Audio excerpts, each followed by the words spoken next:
Одлично.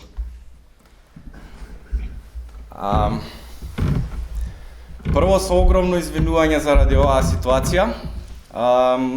Сакам да ви посакам добре дојден уште еден настан на Центарот за истражување на национализмот и културата. Тие што ја следат нашата работа знаат дека подолго време работиме освен на истражувања, работиме и на некоја застапувачка агенда, се обидуваме да ги контрираме сите, да речеме, националистички или етноцентристички наративи кои што се појавуваат во нашето општество, а што се поврзани со историски митови или со некои представи за историјата.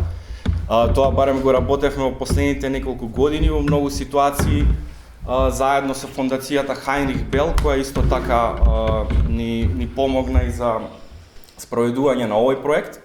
Денеска имаме Денеска ќе погледаме еден продукт од нешто што го работевме повеќе месеци и настана како една идеја, еден обид да приближиме до општата јавност нешто што ние го сметаме за научно познавање за историја или нешто што ние сметаме дека е важно. Значи, долго време се бавевме со, например, повеќе некои, да речам, по некои тешки научни работи и мислевме дека е важно сето тоа што го работиме некако да го приближиме до самата општа јавност. И плод на тоа се овие видеа што ќе ги погледнеме денеска. Со мали проблеми во звукот, ама се надевам дека ќе чуеме, сите рековте дека се слуша доста добро. Значи, плод на таа работа се овие 5 видеа кај што се обидуваме да раскажеме 5 историски приказни, користејќи го концептот на испреплетени истории. Во најавата можеби видовте што представува овој концепт. Прилично користен во историографијата во последно време, во последните деценија две. Се обидува да некако ги заобиколи националните истории кои што сами работат од некоја идеја дека историските настани треба да се толкуваат према некои денешни развој или денешни ситуации кои што ги имаме. Сега со мене тука денеска ги имам еден од основачките членови на ЦИНИК, него може да го видите на екранот, тоа е Дарко Лейтнер Стојанов. Он ни се јавува од својот дом во Виена. Добре дојде, Дарко. Дарко е историчар кој што најмногу се бави со периодите на доцната антика и раниот среден век и миграцијските процеси, меѓутоа исто така има истражувачка агенда во делот на учебници за историја, колку тие се поврзуваат со најсовремените научни знаења за историските работи и одличен познавач на македонската историографија и со него многу често сме ги имали овие дискусии поврзани за тие разлики меѓу националната историја и испреплетените истории. Тука со мене имам Ивана Хаџиевска, ќе свртам за да види Дарко малку. Ивана Хаџиевска пак е еден од по-скорешните членови на ЦИНИК, заедно со нас.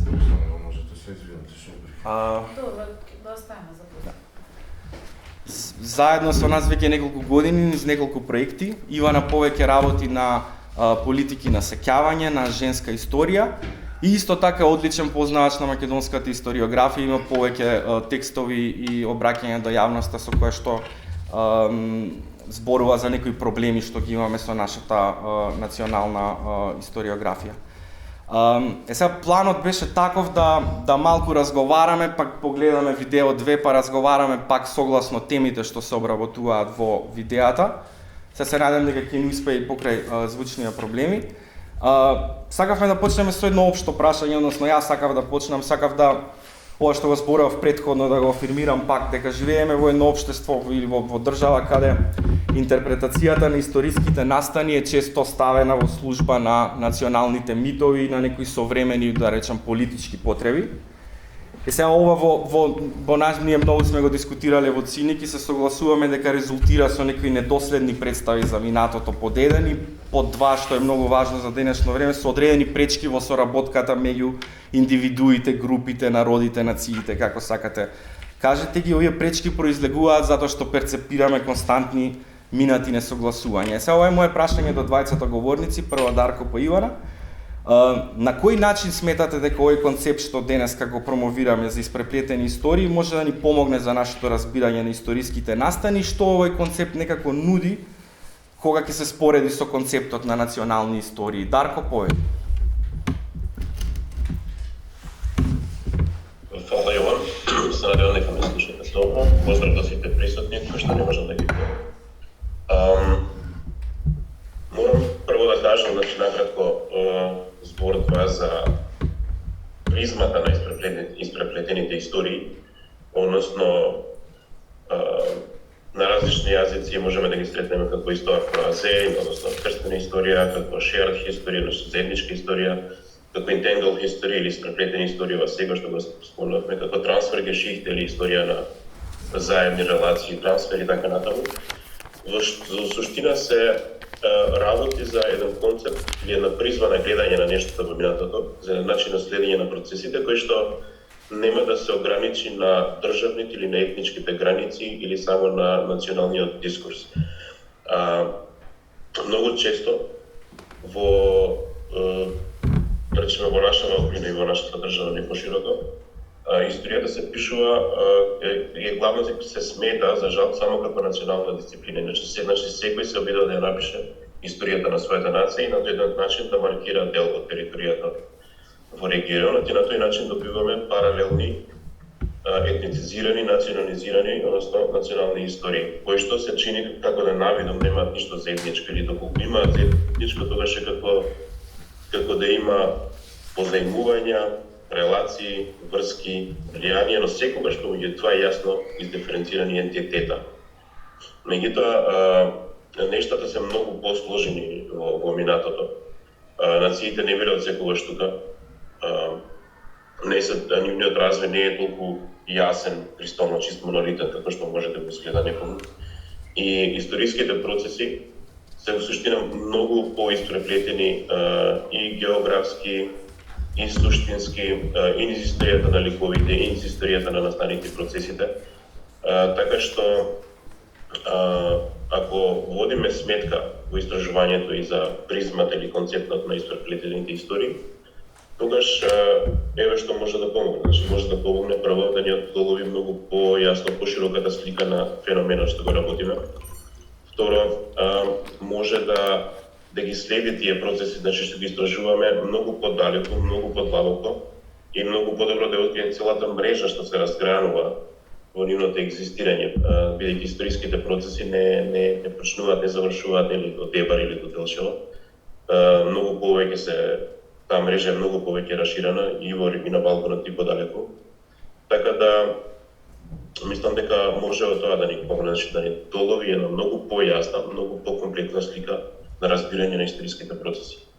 Второ нешто што може да ни помогне е помош во рушење на одредени бариери и перцепции, тргање на одредени граници, намалување на некои ексклузивистички толкувања, помош во деконструкција, затоа што многу често во нашите зборам за целиот регион, не само за Македонија, во нашите нарации за историјата многу често се лимитирани или се само гледани низ призмата само на нацијата. И секој си има тоа во наводници наше и ваше, наше и нивно и така натаму.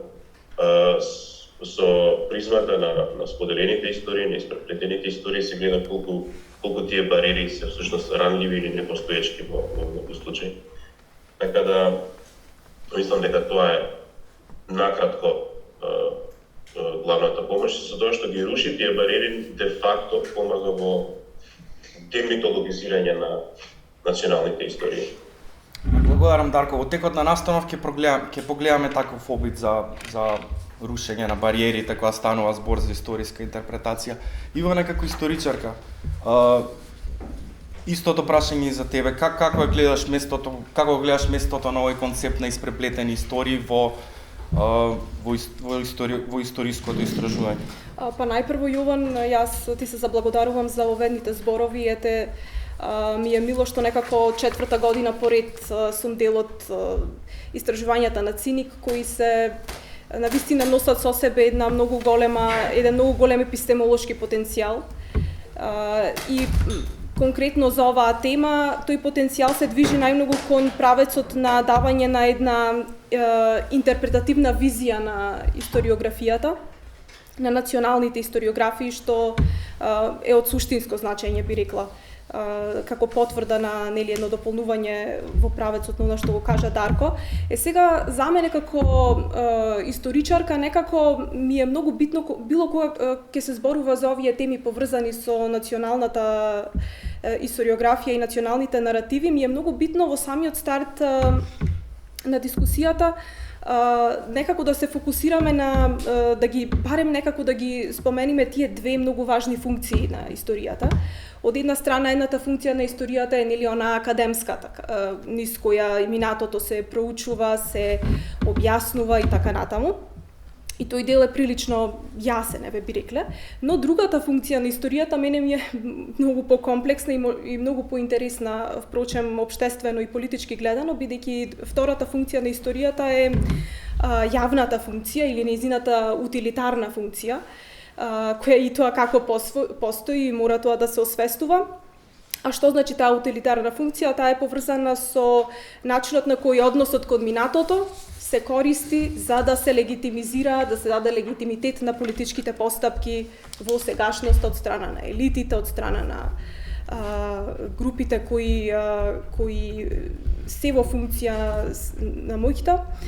Така што секогаш овие теоретски концепти се многу потенцијални, како што кажав, за освестување на таа интерпретативност, која е битно секогаш да ја зајакне таа академска функција, па да може некако да парира како хуманистичка дисциплина, како знаења кои ќе се продуцираат низ тој аспект на хуманистичка дисциплина на историјата со овој жив, постојан однос кон минатото, кој исто така се генерира, како што кажав, во моментот на сегашност од страна на елитите, на моќниците, на државите, всушност.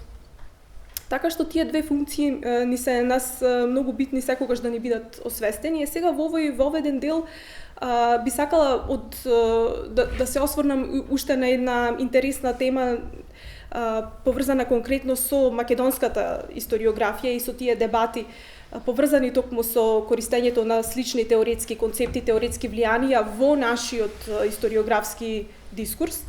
Сега, мене ми е многу битно да споделам нешто, бидејќи многу често кога денес во нашиот моментален политички дискурс, кога ќе се јават вакви дискусии поврзани со националните истории, кога се има можност некои историчари да користат вакви теоретски концепти во своите истражувања, некако се јавува таа димензија дека нели наметнатост или дека тоа не е нешто типично за нашата историографија, бидејќи постои тој аргумент дека се развива нашата историографија во посебен контекст и тоа е точно, но мене ми е многу интересно во самиот почеток да споделам нешто со публиката. Низ некои мои други истражувања некаде во печатот од 90-тите години пронајдов едно многу интересно интервју. Станува збор за интервју тогаш во 90-тите во дечкиот неделник Пулс. Тоа е интервју на професорот Христо Меловски. Христо Меловски бил професор по медиевистика, вработен во 68 година на Филозофскиот факултет во Скопје на Институтот за историја. И чисто накратко, иако цело интервју е многу интересно и би можела подолго да зборувам, но имаше многу интересен наслов самото интервју. Тој вели, сега ќе парафразирам јас секако, насловот беше "Историјата е и утилитарна наука".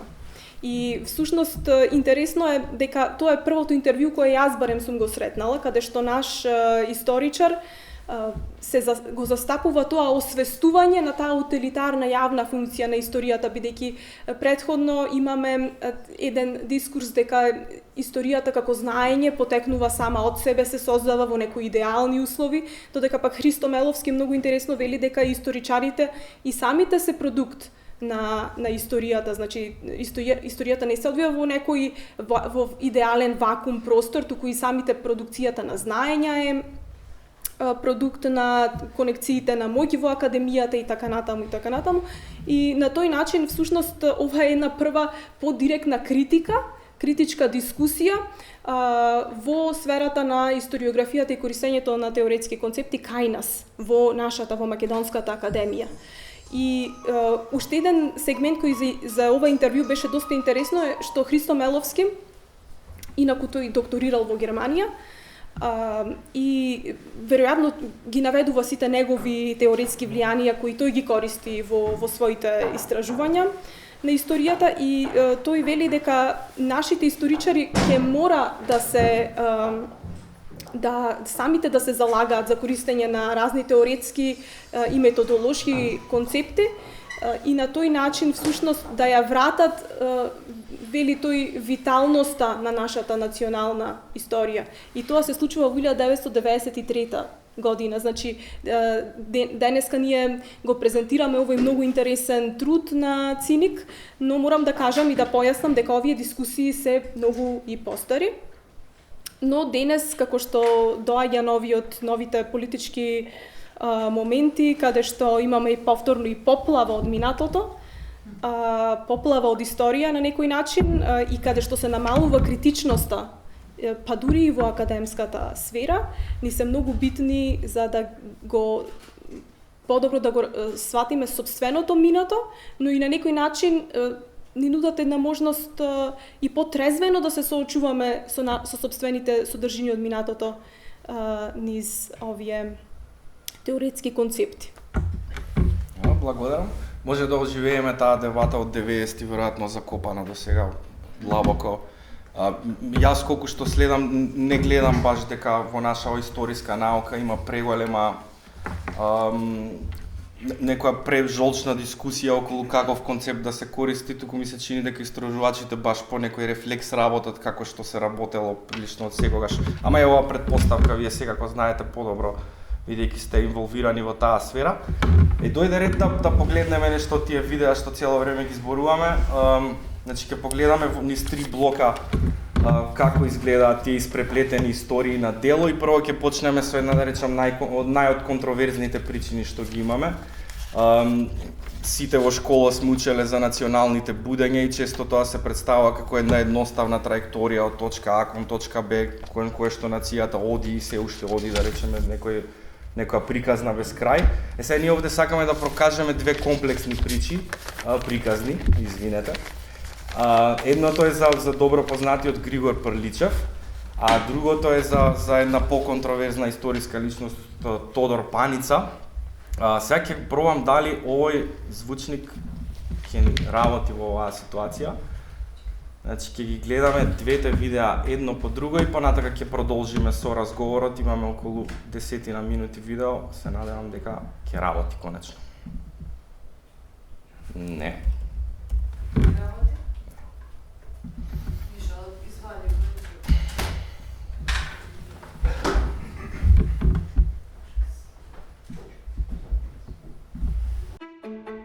На 18 јануари во 1830 година се раѓа ученикот на големиот учител Димитар Миладинов и една од најинтригантните фигури и стожери на македонската литература, кој творел дури на 3 балкански јазици – македонскиот, грчкиот и бугарскиот.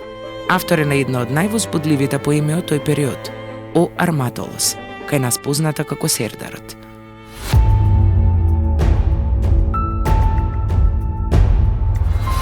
Во почетокот на 19 век Балканот е под османлиска власт, а Охрид е дел од еден економско-културолошки микрорегион во кој влегувале и места како Костур, Преспа, Дебар, Тирана, Берат, Корча и Елбасан.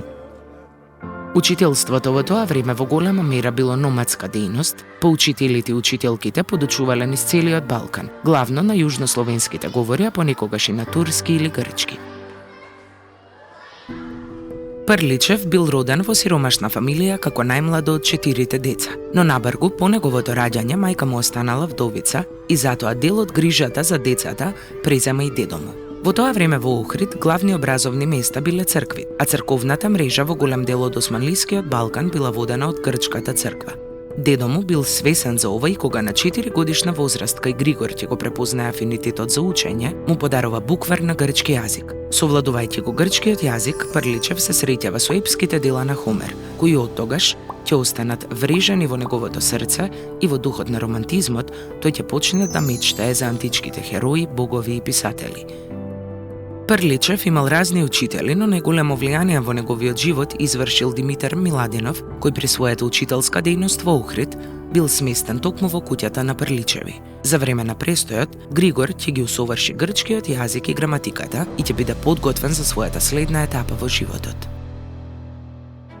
По кратка печалба во Тирана, каде што работел како учител на своји 19 години, конечно заминува на студии во земјата на хероите од детството. Тој на Атинскиот универзитет запишал медицина, но сватил дека тоа не е за него и по една година се враќа во Македонија, каде следните 9 години ќе работи како учител во Долна Белица, Битола, Прилеп и Охрид. По скоро една деценија романтичарскиот дух на Прличев повторно се буди и тој решава да се врати во Атина, каде запишува втора година од студиите по медицина. Сепак љубовта кон литературата и пишувањето преовладало и тој почнал да ја пишува својата прва најпозната поема, О Арматолос, и тоа на грчки јазик. Во грчката јавност поемата добива високи признанија, дури и споредби со еповите на неговиот идол, Хомер.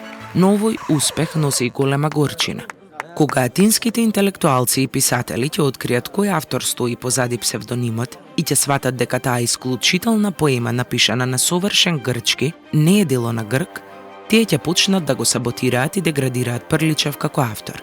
Во моментот на својот најголем успех тој доживува и најголемо отуѓување, бидејќи е отфрлен од луѓето од неговата ветена земја, земјата на Хомер и неговите херои. Оваа горчина тлее во Прличев и кога пролетта 1861 година ќе дознае за смртта на браќата Миладиновци и фактот дека биле наклеветени од грчкиот владика, дека се наводни руски шпиони, тој дефинитивно решава да изврти грб на Атина и да се врати во родниот крај. Смртта на неговиот вистински херој ја убива младешката влюбеност во Хомер и во него отвора нова потрага за себе спознавање. По враќањето во Охрид заедно со пријателот Јаким Сапунџиев почнуваат обид за воведување на македонскиот народен јазик по училиштата во Охрид. Со тие напори полека започнува неговиот активен отпор против грчките владици и нивното влијание. Свртен кон словенството во своите 30 години, Григор ќе почне да го изучува и бугарскиот јазик и се почесто да патува во Цариград и Софија. На покана од Цариградското читалиште, Прличев почнува со превод на Хомеровата Илијада на бугарски јазик и ова полека ќе го сврти Прличев кон романтичарските пансловенски идеи и кон идејата за еден сесловенски јазик. Отпорот и заложбите на Прличев конечно успеваат. Во Охрид постепено започнува да се воведува македонскиот народен јазик во училиштата како форма на културна и идентитетска емансипација и отфрлање на грчкото влијание. При крајот на својот живот во периодот од 1883 до 1890 година, тој предавал во Екзархиската гимназија во Солун, каде што паралелно ја пишувал својата автобиографија која ќе биде објавена постхумно во 1894 година. Григор Прличев е уникатен поради својата борба за втемелување на македонскиот народен јазик во училиштата, поради својата книжевна вредност, но и фактот дека со својата посветена и културна дејност ги задолжил културите на неколку земји од Јужниот Балкан.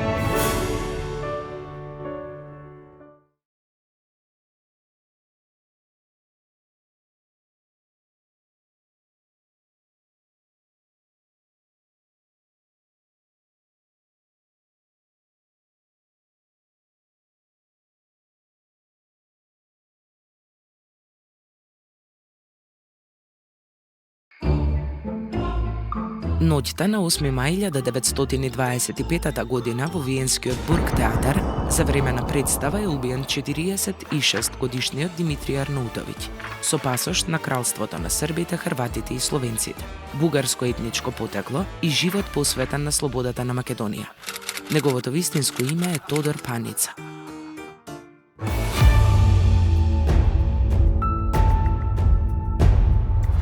Во 1879 година, при крајот на Османлиската империја, борбите за ослободување и револуционерните движења на Балканот, во Орјахово, во кнежевството Бугарија, се раѓа Тодор Паница.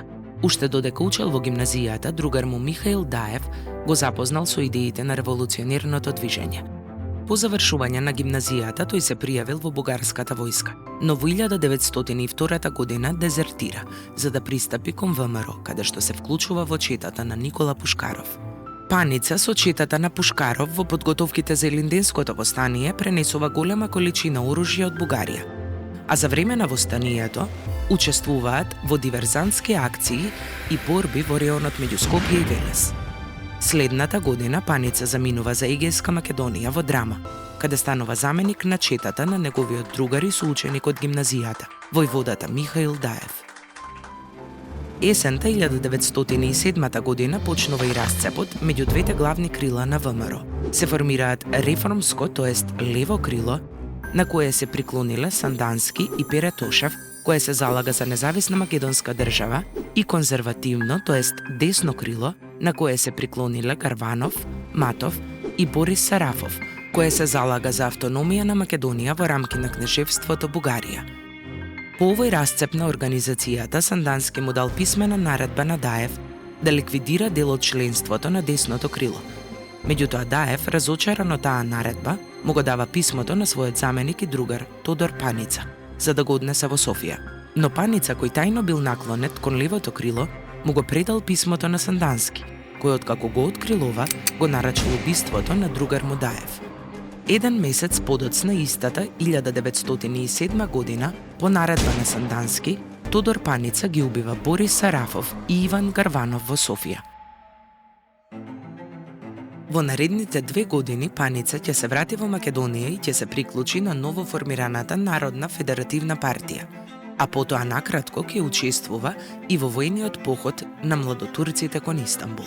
Во 1912 година започнала Првата Балканска војна за отфрлање на османлиската власт од Македонија и Паница повторно оди на бојното поле, како војвода на драмската чета во склоп на доброволниот македонско-одрински полк при бугарската армија, а веднаш потоа ќе учествува и во Првата светска војна. Оттаму тој заминува за Белград, каде ќе се стави во служба на српската власт и ќе организира чети против ВМРО. Во 1923 година ќе стане советник на паравоеното здружение против бугарските бандити, формирано во Штип од страна на војската и полицијата на кралството СХС. Во служба на СХС, под псевдонимот Димитрија Арнаутовиќ, со своето семејство ќе замина за Виена и таму ќе стапи во контакт со федералистите, со Коминтерната, со БКП и со советските тајни служби. Ќе почне да ја поддржува идејата за Балканска федерација. Во 1924-1925 учествува во подготовката за подпишување на Мајскиот манифест, како и во основањето на ВМРО обединета во Виена. По сите превирања и бури во животот, во Бург театарот за време на представата Пер Гинт од Хенрик Ибсен, Паница ќе биде убиен од кришевчанката Менча Карничио, по наредба на Ванчо Михајлов, водачот на ВМРО. Во февруари 2023 година, надписот од надгробната плоча на Паница, каде што е посветата на неговите соборци од Серската област, бил донесен од виенските гробишта во музеот во Скопје, заради зачувување од планирано уништување. Дејноста на Паница е контроверзна и повеќеслојна и е пример за историската испреплетеност на идеите, движењата и мрежите на Балканот во револуционерните години, кон крајот на 19-тиот и почетокот на 20-тиот век.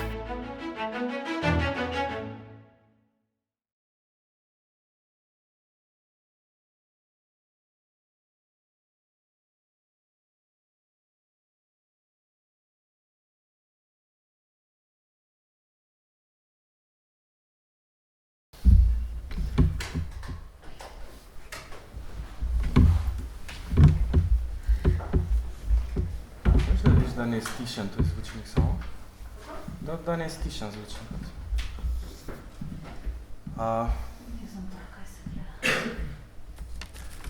Пропуштив да кажам во воведот дека Дарко впрочем беше како да кажам главниот историски консултант во подготовката на овие видеа. Учествува и други луѓе на кои што ќе им се заблагодарам до крајот. Сега Дарко на националните будења некако сме навикнати да гледаме како процес што е прилично праволиниски, некакво разделување на народите, јасна траекторија од ваму до таму, јасни улоги кој е приклонет кон националното будење, кон не и така натака, ама сега погледнавме две видеа кои ни открија баш многу различни аспекти на еден таков процес, што не тера да заклучиме и дека е комплексен. Моето прашање до тебе е кои беа предизвиците до тебе лично како историчар да овие две приказни на Прличев и на Паница ги бидат представени со целата своја комплексност? Искрено, доста се намачив со овие два лика. Иако сум фасциниран од Прличев и од Паница на различен начин. Најголемиот предизвик беше всушност како да се остане фер кон нивната комплексност, бидејќи во суштина во видеата не ја доловивме и не можевме да ја доловиме целата комплексност на нивниот живот, на нивното действување. Нештата се фактички многу посложени од ова што можеме да го видиме, но ние пробавме да барем да ставиме една нога во таа страна во комплексноста за да видиме кои се потенцијалите тука за понатаму за учењето. Така да додека размислав дека пишав текстови за нив двајца, морав малку и да се консултирам и се заблагодарувам на Ивана, на Петар за некоја помош и за фидбек, иако било каква грешка или недоследност не моја, како ви јасно. Значи, тоа ми беше главниот предизвик. Како на овие толку комплексни ликови да се долови малку таа комплексност, а да не се биде нефер кон целосната комплексност, бидејќи за работата е многу тешка.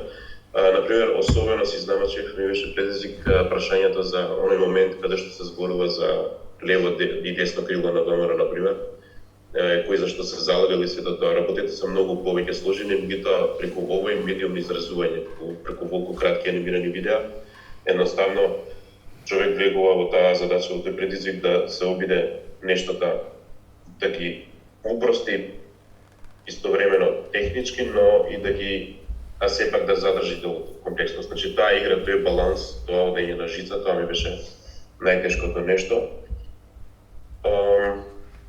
Втор предизвик веројатно беше како во раскажувањето на приказната на било кој од овие два лика да се оттргнеме малку од логиката на наши и ваши, бидејќи навикнати сме премногу често да кога читаме нешто за историја или кога гледаме нешто за историја, веднаш мислиме дали е наш или нивни, дали е добар или лош, дали е за каузата или не е за каузата и слично, значи така некои бариери што ги имаме во главите. И јас колку и да стапувам стручно, историски и така натаму, и како што рече Ивана пред малку, испишувањето историографија не се случува во вакуум. Сите сме дел од некои процеси. Се обидував, значи, да се отвојам или правилно да доловам некои моменти, да не западнам и јас самиот во тие некои стапици. Така да, значи, све е тоа прашање на борба за одржување на некој прописан баланс. И трет предизвик поврзан со овие беше како да се искаже сето тоа на, условно кажано, страна и пол текст. Например, како историчар сум, тоа ми е професионалната формација и задача да пишувам текстови 10, 20, 30, 100, 300 страници, но не и од страна и пол баш. Така да, тоа беше многу, значи, да се долови комплексност со страна и пол, може да е многу неблагодарна задача и може да се направат грешки тука.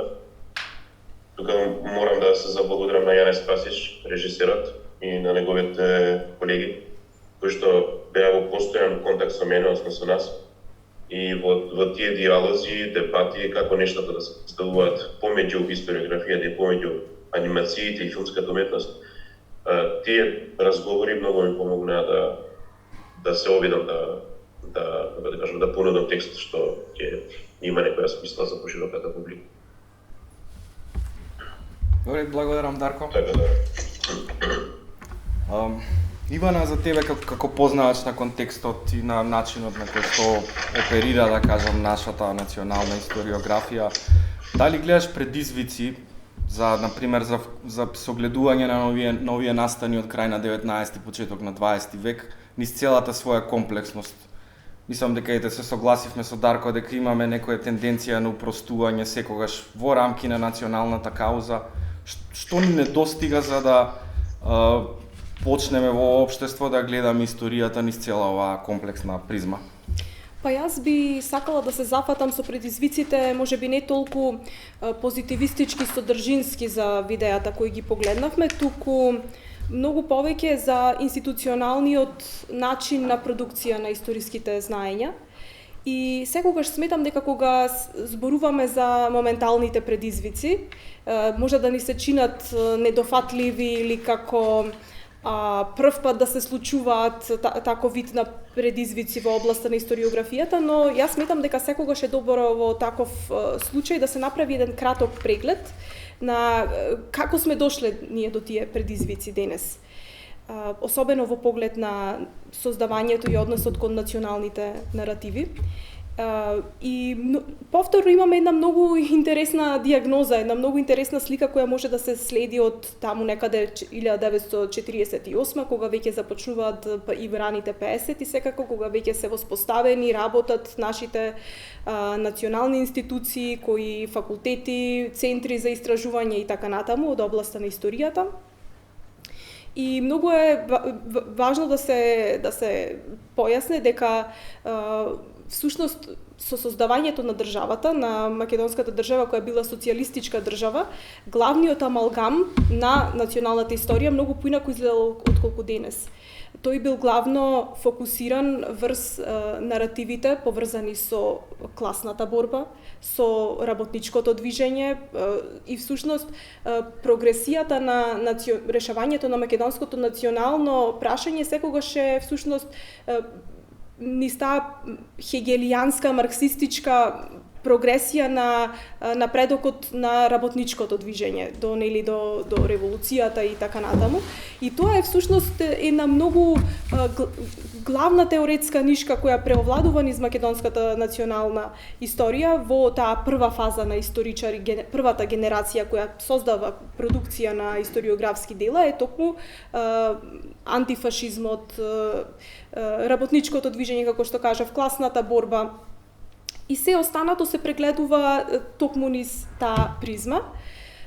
За понатаму некако кон 80-тите, 90-тите години, како што се менува општествениот контекст, како што се менува и идеолошкиот поредок во кој функционира таа создавањето на историските знаења, да имаме губење на тој научен марксизам, низ кој се прегледувало, и морам тука да кажам дека во тие први генерации на историска продукција имаме волуменозни дела, имаме многу голема продукција на дела поврзани со економската и со социјалната историја, и сите тие доаѓаат од тој национален корпус на разгледување на историјата, но како што кажав, тие се обично, еве да не е толку апстрактно, некој пример имаме дела кои се однесуваат многу и на не знам во кое село колку добиток имало, не знам, тие може би звучат вака бегло, но всушност тоа е базата, една материјална база врз која подоцна може да се надоградува таа интерпретативна, дискурзивна рамка на историјата, која што, како што кажав, беше марксистичка во тој период. Запотоа во 90-тите и со распадот на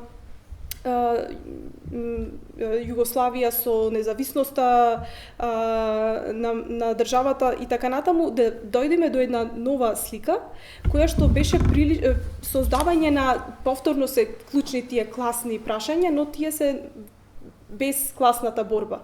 И тука имаме, за прв пат се појавуваат, бидејќи се востоличуваат нови политички елити, доаѓаат на преден план темите поврзани со нацијата, тие се многу етноцентристички поставени исто така и тие отвараат еден пат за нови платформи и градење нов однос кон минатото, нови форми на комеморација, и тука почнуваат предизвиците, или пак главниот предизвик е да искористам една реченица на еден мој добар колега од Босна и Херцеговина, кој зборувајќи еднаш за ревизионизмот во 90-тите години, тој кажа дека минатото никогаш не било понепредвидливо, така што Тие се главните предизвици, што тој се разбира дека треба да настане ревизија на таа историографија создавана и во секоја држава настанува пред 50-100 години и така натаму, но тој негаторски ревизионизам кој настана во 90-тите, мислам дека ги создаде многу големи предизвици, особено при давање една интерпретативна, критички резон на соочувањето со сопственото минато и со комплексни идеи и личности како што погледнавме во видеата. И ако имам уште малце време, би сакала само уште една поента, ќе биде кратко. Сметам дека главен предизвик кој јас го согледувам низ мојата пракса, низ мојата работа е тоа што се уште не се случила таа, да ја наречам, субјектификација на историчарот како независен историограф. Многу накратко ќе објаснам. Секако дека, како што кажав, во социјалистичката држава со создавањето на институциите се случи субјектификација и тоа како на историјата, како стручност и како наука и така натаму, но денеска имаме се уште таа една оптовареност, оптеретеност кај историчарите, особено оние кои се представници на вработени се во националните институции и така натаму, на носење цело време на тој товар дека се представници на државата, представници на институцијата, зборувам за еден како феномен, го гледам нештото, не за индивидуалци секако. И на тој начин се отежнува и дебатата, бидејќи секое едно влегување во дискусија за овие теми, за овие комплексни прашања поврзани со односот кон минатото, а со тоа и со вредностите кои ги имаме кон минатото, станува многу тешка, бидејќи тука е тој товар на представување на државата, представување на институцијата, додека пак таа субјектификација, значи не сакам да бидам апсолутно погрешно сватена дека не постојат историчари како автори, или јас сметам дека секој кој има диплома историчар може да се занимава со историографија, квалитетот е друга тема, но таа субјектификација на историографот би значила токму тоа, неговата способност, капацитет да е представник на институцијата каде што работи, но на еден начин каде што ќе може и самиот да создава теоретски концепти, оттаде самата институција и на тој начин всушност да ја јакне виталноста, како што залагаше за тоа и професорот Меловски од почетокот на дискусијата. Еве, тука може да завршам со предизвиците. Со други зборови имаме некои табу теми што се уште историчарите не ги посебно поминуваат заради националните националната кауза. Следните две видеа што ќе ги гледаме се однесуваат на заборавената улога на жените во нашата историографија. Има се повеќе гласови кои го согледуваат ова и често се почесто и почесто се дискутира во јавната сфера. Тука работевме видеа за учителската дејност на Недела и Станислава Петкови, тоа ќе погледнеме прво, и друго видео за списанието Македонка кое што се издава во повојниот период во Македонија.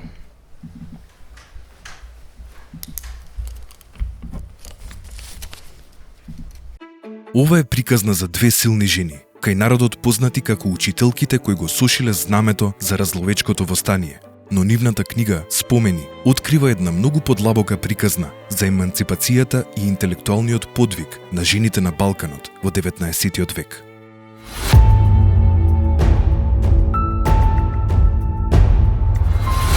Во првата половина на 19 век Балканот се наоѓа под османлиска власт. Традицијата е силно патриархална, а учителската професија е номадска дејност. Со оглед на овие околности, образованието е реткост, а уште поголема реткост е образованието на девојчињата и жените. Во 1826 година, во Сопот, денешна Бугарија, родена е Недела Петкова. Уште како мала, поради интересот за образование, мајка ја праќа во женскиот манастир.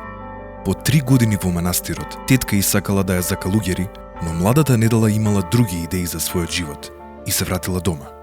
Поради зголеменото културно-политичко присуство на големите сили во овој регион во Сопот, пристигнала понуда за школување во Русија, но бидејќи родителите на Недела биле сиромашни и не познавале ниту еден виден граѓанин кој би можел да ја препорача Недела, таа не отпатувала за Русија. Ова не обесхрабрило, туку напротив, таа продолжила уште поинтензивно да чита и да се самообразува. На 19 години таа се омажила со трговецот Петко Караиванов, кој бил вујко на познатиот револуционер Васил Левски. Недела и Петко живееле мирен живот и израснале 6 деца, но токму за време на 6-та бременост се случила трагедија. Додека работел на пиротскиот панаѓур, Петко се разболел од колера и починал. Недела останала самохрана мајка и за неа следувал период на тешка работа, сиромаштија, отфрленост, глад и грижа за 6 мали деца. Но таа не се предала и цврсто го пребродила овој тежок период. Конечно, во 1858 година, таа успеала да добие учителско место во новоотвореното женско училиште во Софија. За да го оствари својот учителски сон, таа морала да згрижи 3 дечиња кај блиските роднини, а останатите 3 да ги поведе со себе. Едно од нив била и малата Станислава, ќерката која подоцна ќе продолжи по учителскиот пат на Недела. На тој начин, Недела го започнала номадскиот живот, типичен за учителите во тоа време, и поучувала во Самоков, Кјустендил, но и во Прилеп, Охрид и Велес. На овие патувања многу учителки и организации се вмрежувале, па така учителките почнале да водат и да создаваат разни културно-хуманитарни друштва. Токму поради учителствувањето, жените во тоа време почнале да добиваат важна улога во повеќе социјални аспекти. И учителството почнало да игра важна улога во ширењето на слободарските идеи кај населението, во каузите за национална еманципација. Ќерката Станислава, уште од рана возраст, ја презема пасијата за учителствување и околу 1870 година, уште како тинејџерка почнува да подучува. Едно од првите места каде била учителка е Битола, каде наставата ја одржувала во својот дом и каде понекогаш имало над 100 девојчиња. Неколку години подоцна, кога двете работеле во Велес, Недела се поврзала со бугарскиот револуционерен централен комитет, чиј коосновач бил незиниот млад роднина Васил Левски. На тој начин, тие индиректно почнале да извршуваат некои помали задачи за револуционерниот комитет, но кога ова го откриле османлиските власти, двете биле прогонети од Велес. Сепак, тие не се поколебале во желбата за учителствување. Во Солун, Недела отворила мешано училиште за момчиња и девојчиња, а Станислава продолжила да просветува во Воден. Но, пасијата на Недела не застанала тука. Таа во Солун основала и женско просветно друштво, Преродба, 1872, во кој ги просветувала мајките на ученичките на кои таа им предавала. Таа ќе биде активна и во испраќањето на девојчиња на школување во Русија. Токму во тој период ја добива и понудата од Димитар Поп Ѓоргиев Беровски да го изработат знамето на Разловечкото востание. И на тој начин, заедно со Станислава, тие стануваат познати како учителките кои го сошиле знамето за востанието. Животот на овие две храбри жени го дознаваме од книгата Спомени на Недела Петкова. Низ овие спомени може да се увидат социјалните, класните и родовите борби на учителките од 19 век, и станува јасно колку била значајна, благородна, но и тешка положбата на учителките на Балканот во тоа време.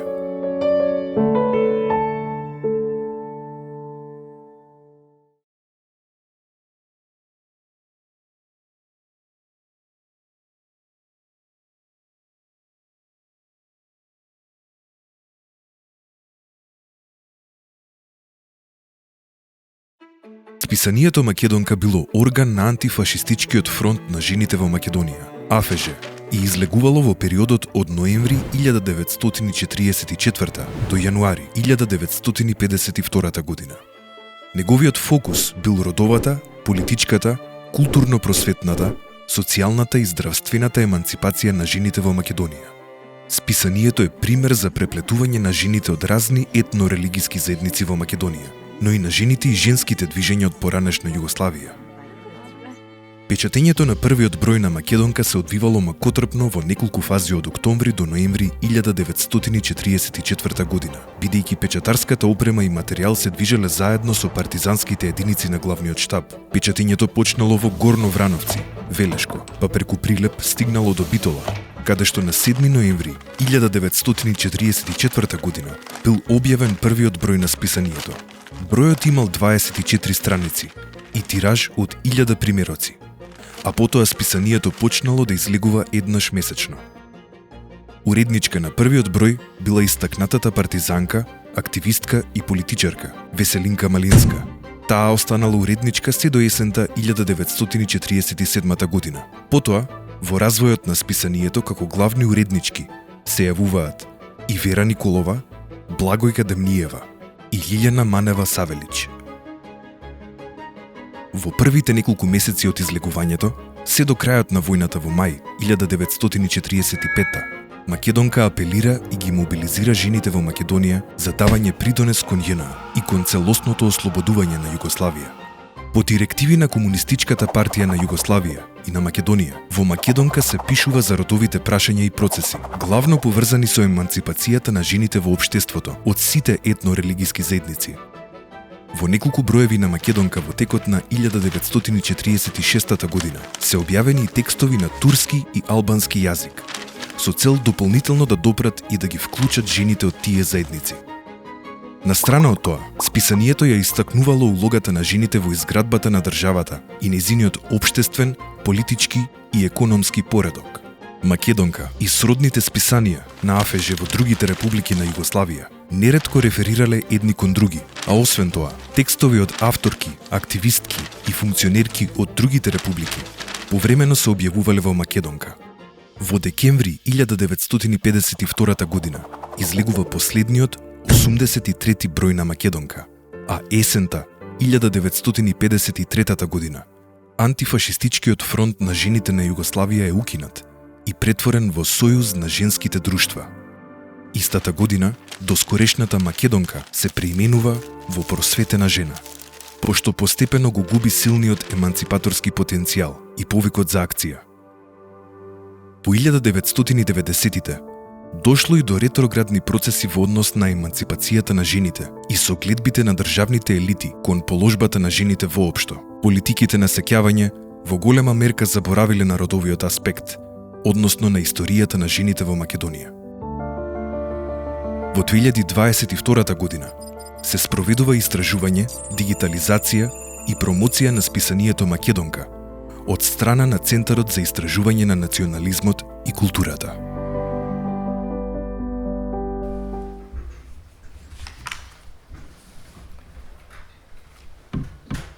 Фала на светлото. Ивано, ова е баш твој терен. Веќе неколку истражувања си работела, кои ги предизвикуваат историските канони во однос на улогата на жените, вклучувајќи го ова што го спомнахме од Циник, кое што беше промовирано минатата година. Сакам некако да се осврнеме повторно на кои пречки ги имаме и кои можности ги имаме за интеграција на родовиот аспект во нашата историска наука. Мене ми беше фасцинантно да чујам дека тие две жени што го сошиле знамето за Разловечко востание, нешто што го учиме во школа. Едноставно тие две жени ги знаеме само по таа улога. Ми беше фасцинантно да дознаам колку имале богати животи во една друга, да речам, сфера, за која што не ни се кажува често. Па, ајде да позборуваме за тоа. Какви можности имаме да интегрираме родов аспект во историската наука? На самиот почеток морам еден многу краток коментар за самите видеа. Мислам дека не само што се содржајно толку многу богати во таа некоја едукативна смисла, туку и мислам дека доловуваат два многу важни аспекти на самиот концепт за испреплетени истории, а тоа се две многу важни трансферзали низ кои тој концепт функционира. Едната, еве така метафорично да ги представам, по една хоризонтална линија просторно. Значи, погледнавме како во двете приказни се испреплетува тој транснационален аспект, кој е многу битен и тој се движи на една просторна линија, каде што од еден до друг центар на големи пространства имало и тоа како комуникација меѓу овие жени, дури како во форма на некои неформални министерства за социјална грижа, за образование и слично, во периоди кога тоа се чинело невозможно, во тој некој постосманлиски контекст, и уште една линија која е вертикална, а таа се однесува на темпоралноста. Тоест на начинот на кој различни слоеви од минатото, од времето, можат да бидат представени токму низ ваквите концепти на испреплетеност и токму тоа значи испреплетеноста, на тоа се однесува на темпоралните и на транснационалните аспекти при политичката субјектификација на заедници, на индивидуи и така натаму. И тоа ме води всушност до одговорот на твоето прашање, всушност она што ние го увидовме како главна пречка. Тука јас ке зборувам исклучиво од моето лично искуство како коавторка на две многу важни публикации, исто така издание на Циник, тоа е всушност проектот Архиви на невидливите, каде што во првата монографска публикација од тој проект се занимававме токму со појавноста, видливоста, политичката видливост на жените на територија на вардарскиот дел од Македонија помеѓу двете светски војни. Додека пак втората публикација се однесуваше на едно подетално истражување на списанието Македонка. И оно што го забележавме всушност дека тој национален наратив, иако во себе содржи една романтизација на жените, како мајки на нацијата, како чинителки поврзани, еве таа канонична слика на жени кои се везилки на востаничките знамиња, од друга страна е многу ексклузивен.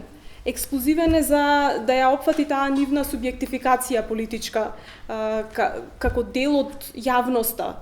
Еве гледаме дека на толку многу начини преку тој сегмент на учество во образованието на населението се опфатени жените и на тој начин и самите се тие градителки на нацијата на еден политички начин, не толку многу романтизиран, како што обично го имаме во имагологијата наша за нив.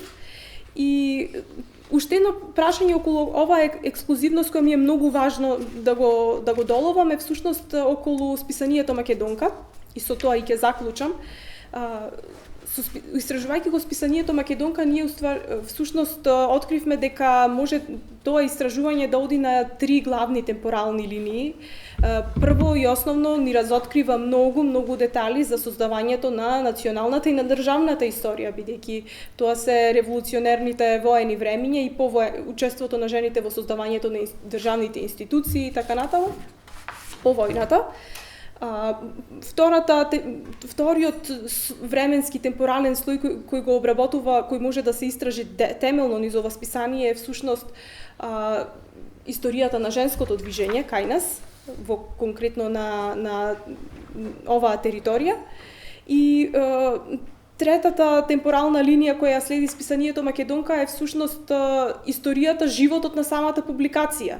Значи, од една главна државна партиска публикација, бидејќи АФЖ е дел од фронтовска организација под комунистичката партија, од еден толку важен главен пропаганден медиум секако во тој период, па неговите промени со промените на општеството во 50-тите, 90-тите, неговото исчезнување и неговиот заборав денес, еден тотален заборав, како никогаш да не постоело. Ние кога ги посетувавме институциите, дури вработените не знаеа да ни посочат, многу ретко кој можеше да не посочи кон постоењето на неговите броеви, каква е состојбата со ова толку важна публикација. И на крајот си го поставувам прашањето, па со толку многу слоеви темпорални, толку битни за самата национална историја, зошто е заборавено? И тука ги согледуваме тие потреби, главни предизвици на начинот на кој се воспоставува ексклузивност кон одредени наративи, а инклузивност или форсирање на одредени представи, нели обично се тие представи за херои, жртви, големи битки и така натаму, и гледаме дека всушност тоа е некоја лоша услуга на самата национална историографија, бидејќи токму овие наративи на ваков еден испреплетен начин прикажани, гледаме дека многу повеќе го осветлуваат населението во минатото, му даваат, го вадат од анонимноста и на некој начин им даваат глас токму и на овие групи кои учествувале на големо во изградбата на државата, па и во изградбата на нацијата, секако, како например жените. Благодарам. Дарко, дали би можел да ни споделиш некои примери кај што родовиот аспект е успешно интегриран во некоја национална историографија, да речеме била ситуација како што имаме сега кај нас? Дали имаме нешто позитивно што може да се следи во во однос на ова прашање? Во некои други контексти, други земји. Извини, само реченицата пред ова не ја слушнав. Дали би можел да ни споделиш примери за успешна интеграција на родовиот аспект во национална историографија кај некои други земји? Океј, да, секако. Затоа што први мора да кажам дека од моето искуство во неколку држави дека изразот национална историографија баш не се користи, не проаѓа во овие држави. Во смисла дека како израз, дали во дискусија со колеги, дали во комуникација, дали во научни трудови, едноставно е нешто многу одамна надминато и, например, во Франција многу поскоро ќе чуете за историја на Франција, како да кажам, историографија напишана на француски јазик. Значи, практично сака да го долови или од прилика нешто слично на тоа што го кажа, но суштински има некоја разлика. Во Австрија, например, многу поскоро ќе се чуе пишување историја во Австрија. Значи, варијација на тема, но со мали промени, затоа што на кој ќе кажеш национална историографија има импликации на некаква униформност, на некоја национална дејност. Нема веза, ова чисто само не кратко посветено на терминологија. Но да, значи, еве од некои посвежи примери, во последната институција каде што работев до неодамна, во Австриската академија на науки, мои колеги има голем проект толкогодишен за истражувањето на квир историјата на динарскиот предел. Значи Босна, Хрватска, Црна Гора, квир историја на 19-20 век. И беше и е доста интересно да се следи тој трансрегионален и родов акцент во историјата на колегиве. Понатаму знам во неодамна, веројатно уште траат во Белград и во Загреб има слични, не слични нова проекти, но има проекти со родова компонента во историјата. Например, историја на женска интелектуална мисла или улогата на жените во интелектуалната историја во тие држави. Мислам, генерално да, има многу примери, не можам сите да ги набројувам, дури не сум запознат со сите, но можам генерално да кажам дека, еве, например, тука каде што живеам, генерално родовата историја како тематика, како проблематика е застапена во многу проекти, значи во многу проекти. Финансирање и фондови има разни, значи достапно човек има каде да се обрати ако сака да добие финансирање за своите идеи. Институционалната поддршка за родовите аспекти во историјата се доста исто големи, дали на факултетите, институтите, академијата. И меѓународната соработка, така што генерално да кажем има доста позитивни примери. Јас лично не сум имал можност по-детално самиот да се бавам со родова историја, бидејќи специализирав кога студирав на историја на трансатлантички миграции, понатаму во животот, тоа што спомнети, работев доста со историја на образование и учебници по историја. Меѓутоа имав една прилика лани барем, и тоа благодарност до Ивана и Јана, кога работеа они на нивниот проект на архиви на невидливите, конкретно за списанието Македонка, ме поканија да напишам еден текст. Значи пак нели од таа нека перспектива на историја на образование, но со посебен освртик на родовиот аспект и можам да кажам дека тоа искуство на пишување историографија ми е од најдрагите до сега што сум имал прилика нешто да напишам. Бидејќи доста интересно беше. Одлично. Го гледаме последното видео, ова е најкратко од сите. Ќе ве замолам за уште малце трпение, непосредно после тоа ќе го отвориме подиумот што се вика за прашања и одговори. Последното видео е за една интересна приказна и се однесува за еден споделен религиски објект во нашата земја. Често пати низ историјата религиските разлики биле користени како поттик за нетрпеливост или повод за војна меѓу луѓето. А ваквите конфликти биле детално проучувани, дискутирани и презентирани. За разлика од нив, историјата има и многу примери на верски соживот и почит, кои не се толку проучувани и истакнувани, а сепак овие приказни се уникатни, убави и поучни. Во Македонија има неколку вакви примери каде луѓето од две вери споделуваат еден заеднички храм, а можеби најинтересен меѓу нив е црквата, односно теќето со турбе кај Македонски Брод.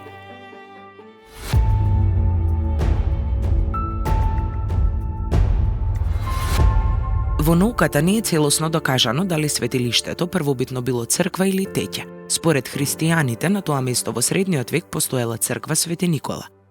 А според муслиманите, светилиштето било изградено како теќа кон крајот на 14 и 15 век од страна на Хадр Баба. Интересно е што и кај муслиманите, и кај христијаните постојат две верзии на една иста приказна, која раскажува за еден мистериозен старец со бела брада седнат во блиската шума. Кога селаните го замолиле за помош, и тој ги спасил од шумата која пустошела во тој крај. Старецот бил Свети Никола, односно Хадр Баба. Внатрешноста на ова споделено светилиште е интересна, зашто во него се поставени икони и на христијански светци како Свети Илија, Богородица и Исус, но и на бекташките светители како Хусеин и Али. Најчесто своите ритуали и духовни молитви христијаните и муслиманите од регионот тука ги вршат одвоено, но за време на празникот Ѓурѓовден, односно Хдрелез, двете заедници се таму заедно и по молитвите споделуваат заедничка трпеза, така наречена трпеза на љубовта. Без оглед на историските почетоци на светилиштето, која останува дилема за истражувачите, она што е поважно денес е дека тоа е пример за соживот и поврзаност на религиите и културите во Македонија. Во текот на 20 век ова светилиште во неколку наврати било запоставено од институциите. Меѓутоа, локалните жители од разни вери продолжувале да го посетуваат и да го одржуваат.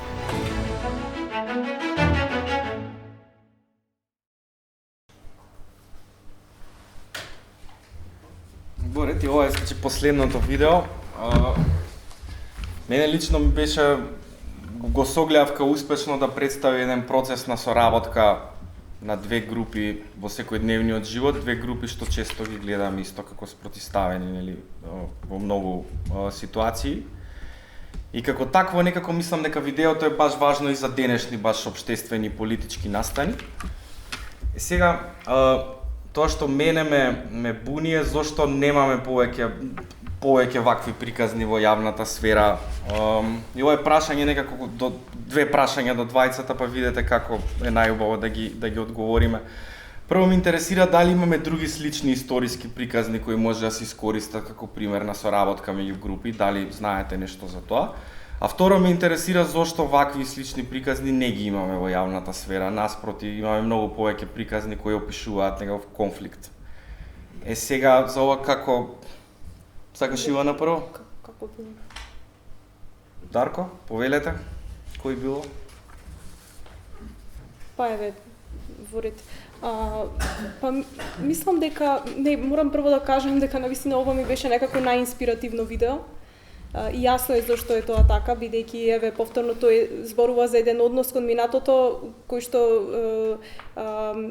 е доста инклузивен и формира и такви вредности. Сега, наместо за оној академски содржински позитивистички дел, зборуваме и за овој начин повеќе поврзан со политиките на сеќавање.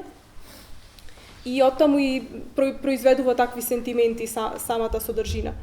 Сега, причината зошто немаме повеќе вакви приказни е тоа што, според мен, јас барем забележувам при обработката на разни теми, при нивното излагање во јавност, во медиумите, па и во курикулумот во образовен, некако преовладува нешто што би го нарекла национален редукционизам.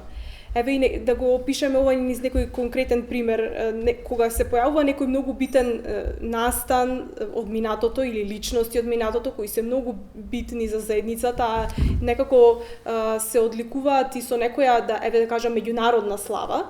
Еве ќе ги земам како пример првите филмски сниматели на Балканот, браќата Манаки, и некако забележуваме дека владее тој редукционизам кој некако нема врска со нивното творештво. Па секој посегнува по нив, секој ќе каже ама тие се наши, друга нација ќе каже ама тие се наши и така натаму, и некако се губи всушност нивната субјектификација, и гледаме колку е битно всушност кога зборуваме за идентитети во минатото да сме свесни, да освестиме што всушност подразбирало идентитет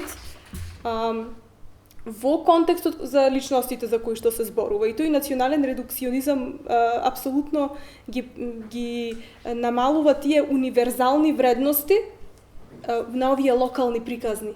Овие се локални чинители, мислам, творци, браќата Манаки и слични, редица други личности од локалната историја, но гледаме дека тие каква имаат универзална рефлексија. И тој национален редукционизам некако ја намалува таа универзална рефлексија нивна и ги прави, некако го намалува и сјајот на оние историски знаења кои што можеме да ги научиме низ нив.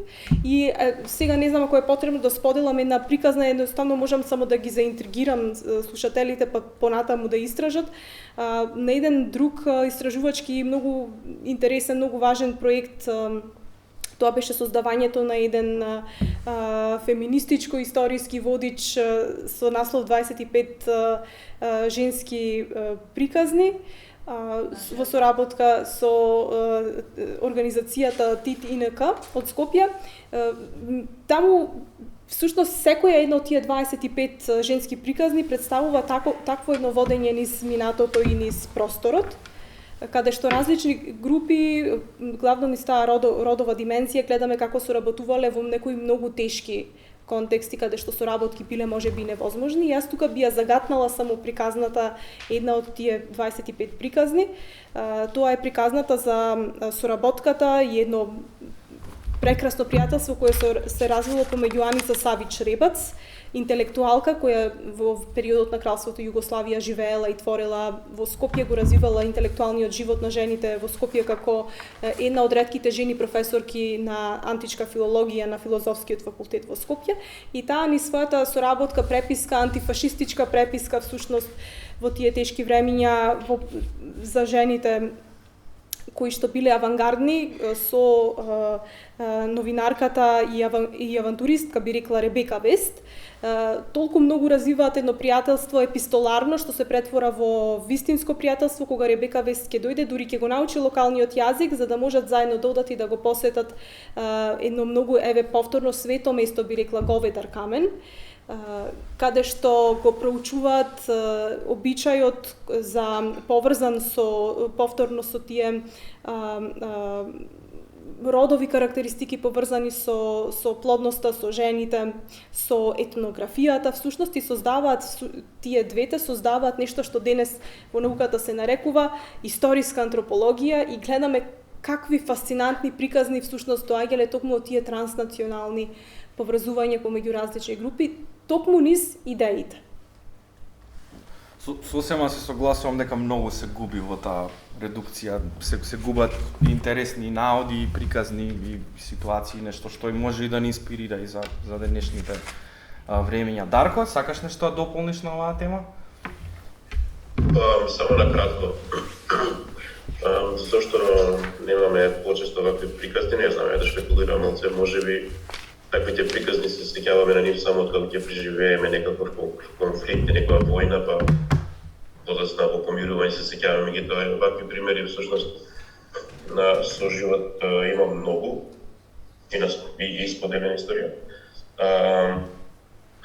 Ќе додам само некој, например, манастирот Свети Наум во Охрид. Тој Охрид, ако се погледа историјата на манастирот, ќе се види колку бил значаен за населението во целиот Охридско-Корчански регион, за луѓето од сите етникуми и религии кои што доаѓале таму. Често пати имале своји простори таму и муслимани и христијани. Потоа се сеќавам уште една студентска посета пред повеќе од 20 години, кога бевме во манастирот Света Богородица Пречиста во Кичевско, и таму имаше дел од црквата, една просторија која што беше оставена без фрески и икони, значи без стратежи, за да можат муслиманите од регионот исто така да доаѓаат за своји духовни и верски потреби. Понатаму, ова не сум видел самиот, но сум слушнал само за селото Канатларци во Прилепско, каде што има теќе, кое што се вика Тикменова теќе, но исто така го викаат и Свети Никола. И така натаму, така да тука има уште многу и за мене лично што да бидам научен, не можам да кажам дека сум во свет. И ако нешто знаеме за вакви примери, како ова Тике црква, например, то поскоро ни доаѓа од доменот на етнографија. Тука мора посебно да кажам, приказнава посебно или значи има Елизабета Конеска, која што истини позаиме некои слики за видеата. А исто така доаѓа историја на уметност. Историја до кај нас барем, мислам дека не се бавеле премногу со овој феномен. Само сакам на крај да кажам дека поентата со овој пример беше не само пример на сложива толеранција и така натаму, туку пример да се види како различни категории на население или различни групи на население во овој случај може по верска основа, но и генерално како различните групи во општеството всушност живеат во заеднички простори, живеат под исто небо, преживуваат исти феномени, слични феномени. И за тоа беше одбран и преска примерот со учителките и така натаму, така натаму. Ке скратаме, да не.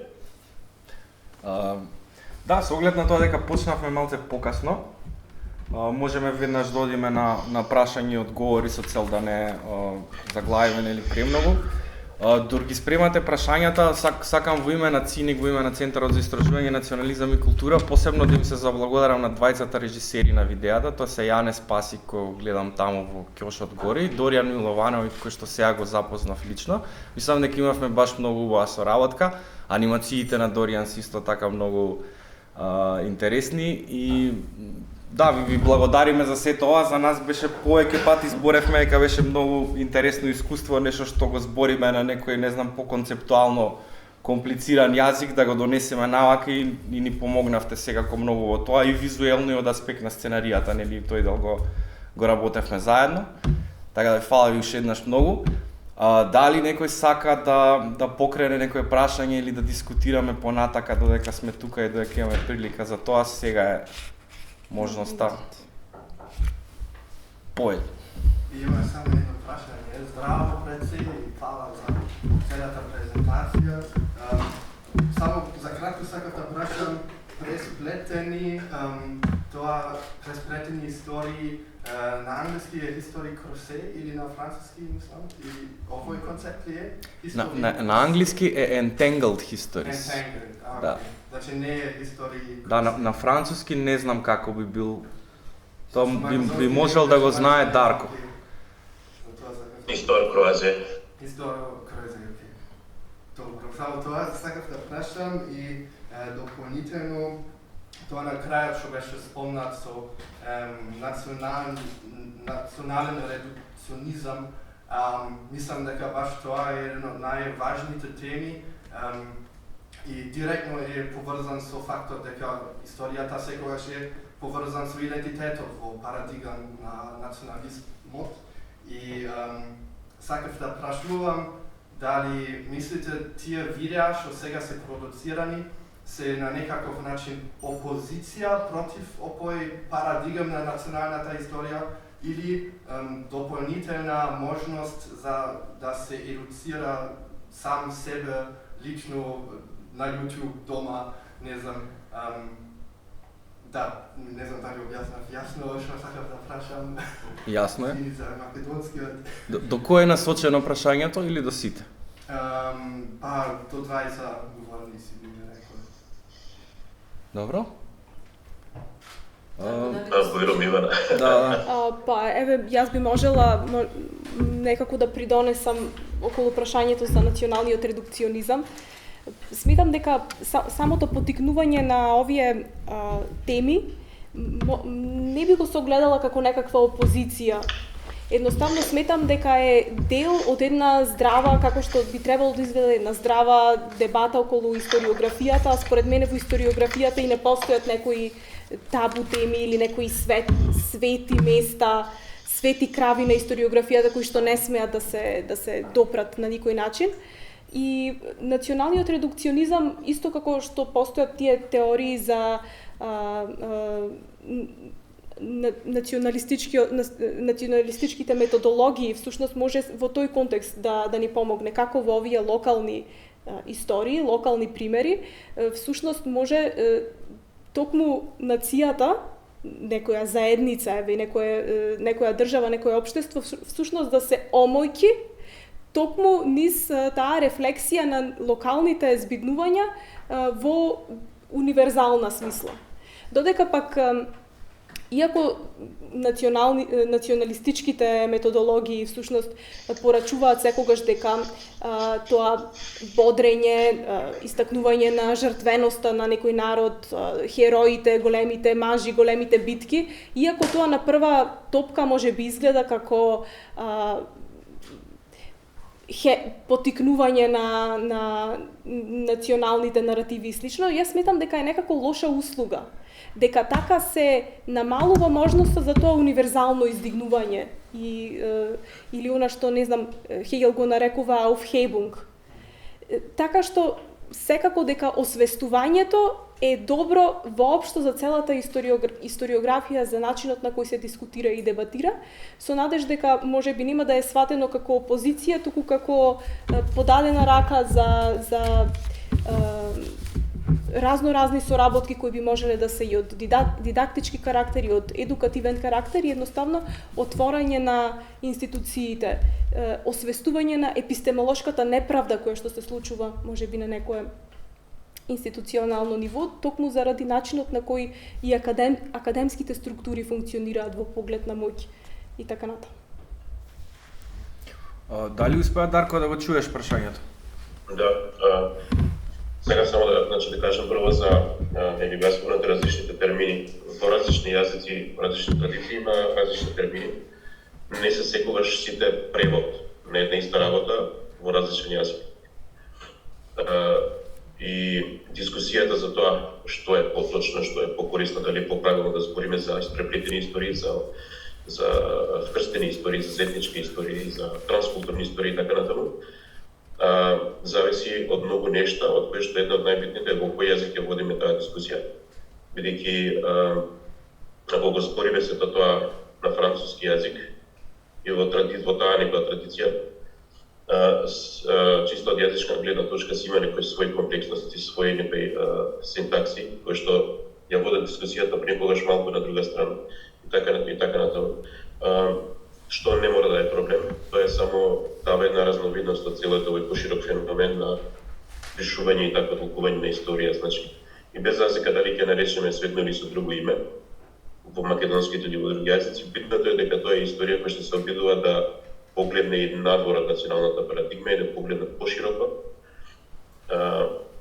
и да ги доведе нештата од различни простори во корелација помеѓу себе. Тоа е клучниот момент, значи во корелацијата. И сега, дали испреплетената историја е нужно опозиција на националната историја, би рекол на некој начин и да и не, во смисла дека теоретски не мора да биде во контрадикција. Значи, во секојдневната работа на истражување на историјата, мислам дека најголем дел од историчарите, без разлика низ која парадигма се водиме, дека едноставно гледаш дека документацијата, артефактите, материјалот те води дека феноменот до тоа дека феноменот што го истражуваш уствари е многу покомплексен и многу поширок географски, културни, значи можеш да го следиш транспорт или транскалчурал призма. На сега работата дали човек ќе ги преземе тие чекори, ќе земе, ќе ги следи тие широки мрежи, ќе го земе феноменот во целина и ќе се држи само во одредени граници. Така да теоретски не мора да има тука опозиција. Меѓутоа, од друга страна, често, не секогаш, но често се случува во секојдневниот живот да низ призмата на националната историографија, особено во време на разни конфликти, идеологии и било кои други општествени фактори, да се стига до резултати кои што повеќе вршат услуга на некои национални митологии. Па во таа смисла може да се гледа оваа парадигма имат како некаков тип на опозиција. Значи, не е нужна опозиција, може да биде избогатување на националната историја, но за некои покрајни гледишта може да биде некаков тип на опозиција. Значи, све зависи, има тука можности за тоа и за тоа. А дали, мислам дека се спорна пресула, што на крај едукативен характер нешто. Да, на нашата шоу да ги ставиме видеата на YouTube, и за да можат да бидат гледани, дискутирани од најширока можна публика, ќе бидат преведени на англиски и на албански. И се надеваме дека на тој начин индиректно дека постепено можеби ќе си имаат некаква си дидактичка вредност, зависи. Видеата ќе ги имаме веќе од утре на YouTube. Наменети се за општа публика, меѓутоа се надеваме дека луѓе што работат во историско образование, на пример, би можеле да ги користат и во таа насока исто ќе направиме некои напори, меѓутоа главната намена е да бидат оставени така на онлайн и да може да ги гледа буквално кој сака. Други прашања? Повели?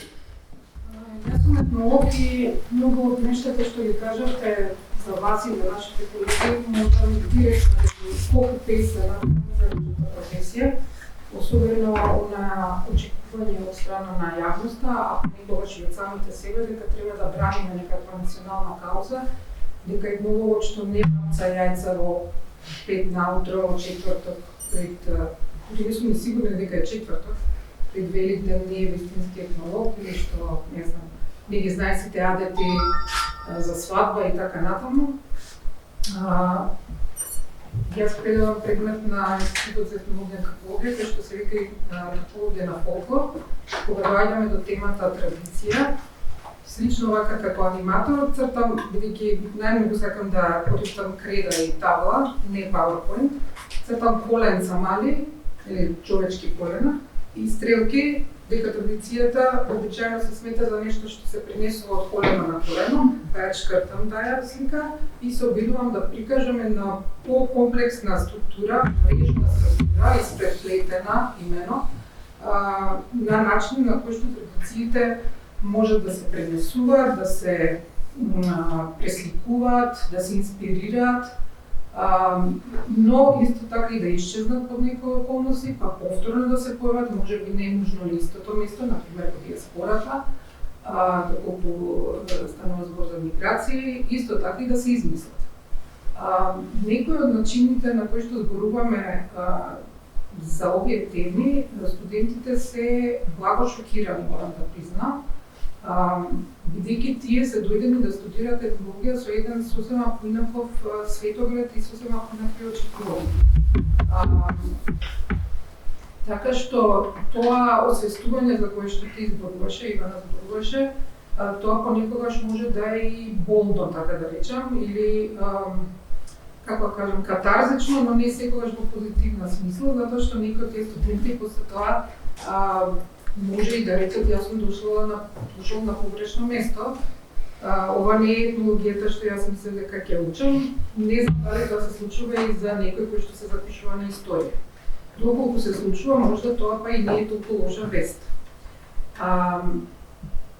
Што ми е зборот? Значи, ваквите начини на презентација кои што користат и поинакви медиуми и поинаков начин на раскажување, а го акцентирам зборот раскажување, значи методот на сторителинг, мислам дека е претерано важен, а кај нас многу запоставен. Именно во светот се прават од историски теми, од холивудски филмови, книжевни дела, сериозни биографии, меѓутоа со метод на представување на субјектите на начин на кој што ти добиваш не впечаток, туку едноставно така е, дека тоа се луѓе од крв и месо, со своји, нели, како кажам, и мани, и доблести, и се што сочинува еден комплексен човечки живот во времињето во кое што тие, нели, действувале.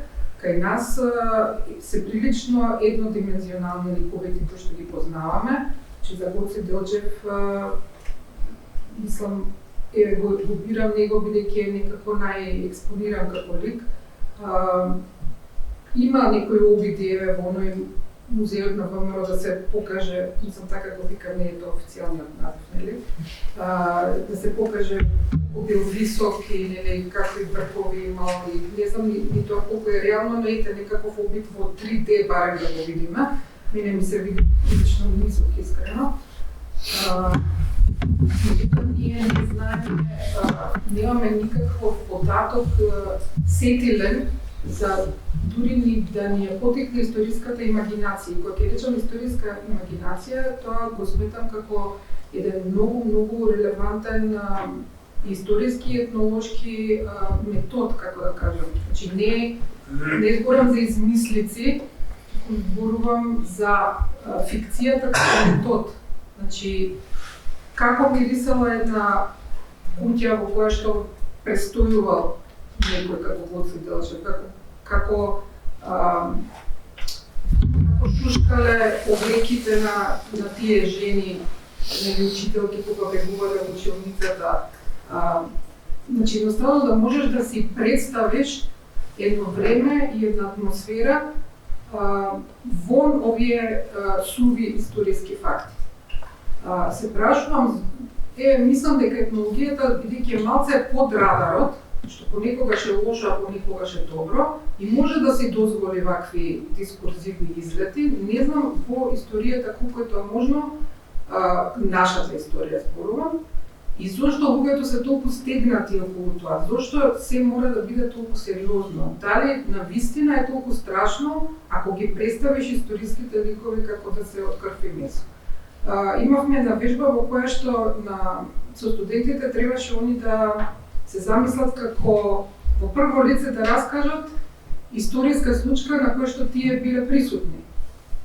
И секогаш прво беше дете бегалче од Егејска Македонија или дете или човек кој што учествувал во Илинденското востание. После им рекол, добро, опуштете се малку, не си тоа единствените два историски настани во универзумот. Значи, дајте си малку, нели, полет, млади сте, креирајте, замислете. И полека се опуштаат, па имаме сега примери Морнар на продот на Колумбо, па имаме, не знам, детето на продуцентот на албумот Kind of Blue на Miles Davis, кој што седи во студијето дека Miles Davis има. Тоа е за мене успех. Значи, едноставно не е забрането така да размислуваш и да замислуваш. И соработката со уметноста мислам дека е многу важна во таа смисла за сите науки, значи и за физика, дури и за тие нај-хардкор sciences, а особено за нашиве, каде што има толку пукнатини во наративите, што мора да се пополнат со имагинација. За едноставно тоа да функционира како приказ. Инаку се тоа раскршени парчиња, не постои некаква мрежа што ги спојува тие. И мислам дека вашата работа, значи ви честитам за сето ова, и во таа смисла важна. Не само како едукативно, во смисла дека едукативно за историјата, како едукативно е како пристап на било кој научник, дека нема да му се срони бисерот и не мора сите да се од академското високо добро утро, нели?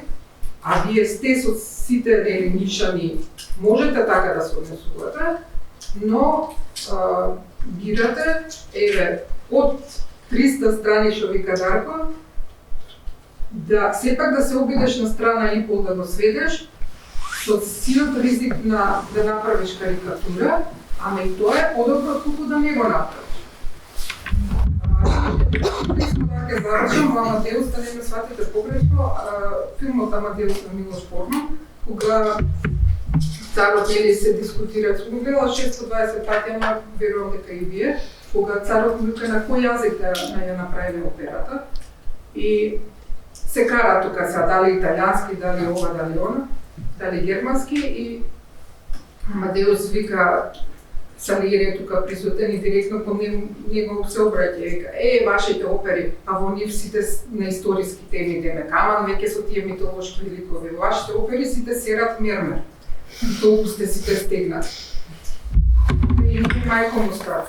Значи, сега кој ќе коментира колку што прашувам, но што мислите за ова и што е во нашето, како да кажам, во нашиот хабитус, што не ни дозволува да малку од малку да се опуштиме, да бидеме покреативни, а во вашите проекти до сегашни имало и такви уметнички аспекти, или Кристина со женските приказни и така натаму, тие ја не гледам како тие можат да ја вулгаризират нашата и вашата работа, можат само да придонесат. Благодарам. Благодарам.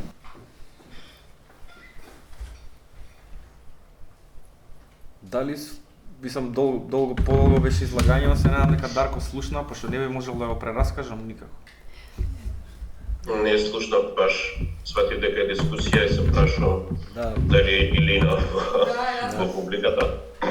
Голем поздрав, тоа е така. И јас ќе ве замолам за резиме или нешто, ако има прашања барем суштината.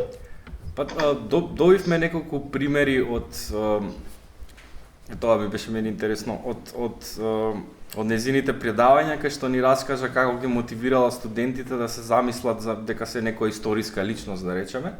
Не, обична личност во историски контекст. Обична личност во историски контекст и се почнало со нели јас сум дете бегалец или некој лик од Илинденското востание, па после под нејзина мотивација тоа се опуштило и стигнале до Морнарот на Колумбо или детето што го гледало Майлс Дейвис како го снима Kind of Blue. И прашањето беше насочено што има во нашиот хабитус, така се изразили, што има во нашата свест, што толку не кочи да бидеме креативни, да ги согледуваме историските настани на од некоја поинаква призма. Дали добро го пренесов, па макар и холивудска. Во кој нас? Па во нас како луѓе, како... Не, конкретно за Македонија. Да, за Македонија се мисли. Меѓу младите, меѓу... Зошто сме стегнати? Кога се историски теми во прашање, зошто сме толку уплашени да... Одлично. Кога се историски теми во прашање, зошто сме уплашени и стегнати? Ако те сваќам коректно, мене многу ми се свиѓаат такви пристапи. Ги обожавам буквално и во наставата по историја и генерално во перцепцијата на историјата. Се залагам за тоа кога можам. Не сум сигурен дали најточно ќе одговорам. Што се однесува до, например, во наставата по историја, некако многу зависи од самиот наставник или наставничка од нивната креативност или како они мислат дека треба да предаваат. И знам дека има наставници кои што се покреативни и имаат некогаш вакви пристапи, имаат многу други што нема, за тоа стварно е многу субјективно. Што се однесува зошто ние можеби како историска фела во смисла на што се бавиме со истражување или можеби во овие поголеми документарци, например, за историја, зашто тоновите се секогаш некако посериозни. Не знам, можеби токму преди тој е некој национален патос, пресериозно сваќање на некои теми,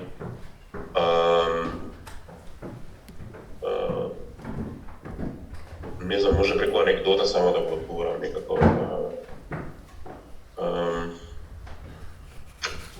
Памтам уште кога бев студент, понатаму дека во сите тие некои разговори, дали меѓу студенти, меѓу професори, студенти и така натаму, некако се наметнуваше идеја дека ако не се бавиш со тешка национална тема, дека нема да бидеш добар историчар.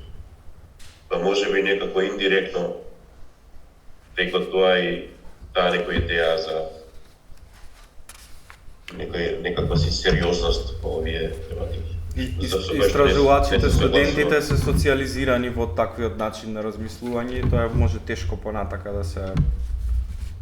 Да, мислам, знам и доста историчари кои што не се социализирани на тој начин, меѓутоа знам дека тоа беше некако индиректно из мојата многу субјективна перспектива, ќе кажам, но индиректно беше дел од таа некоја атмосфера додека се градиш како млад историчар.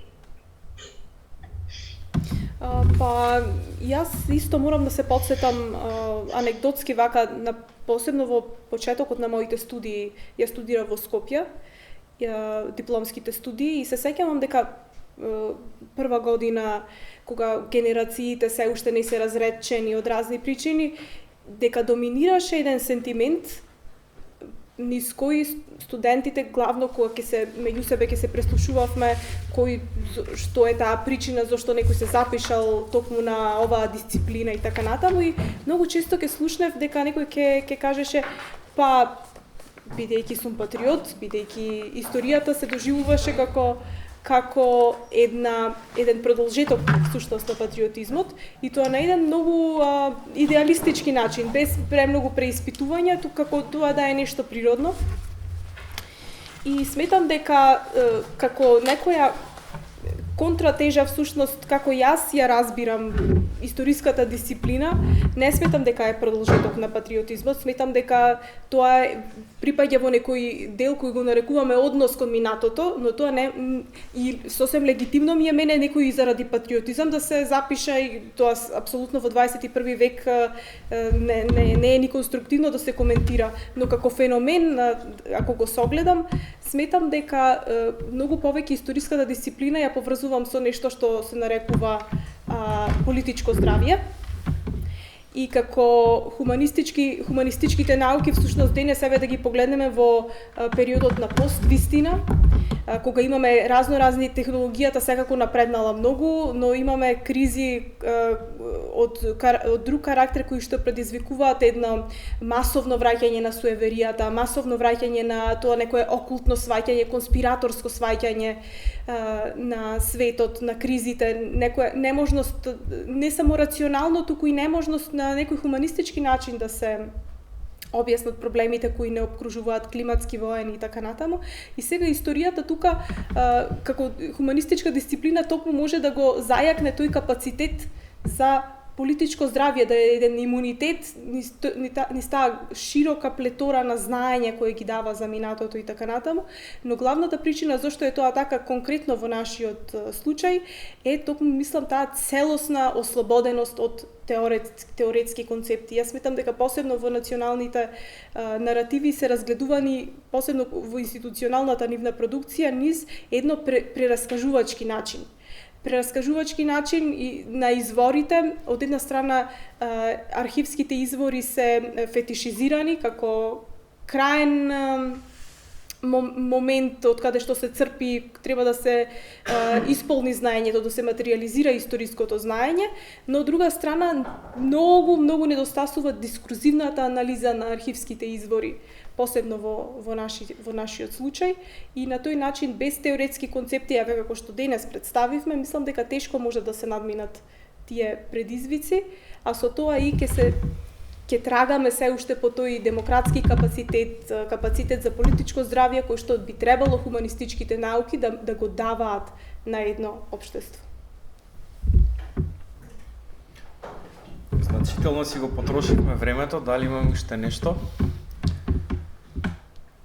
Можеме да останеме уште малку сега како има интересна мисла за кажување.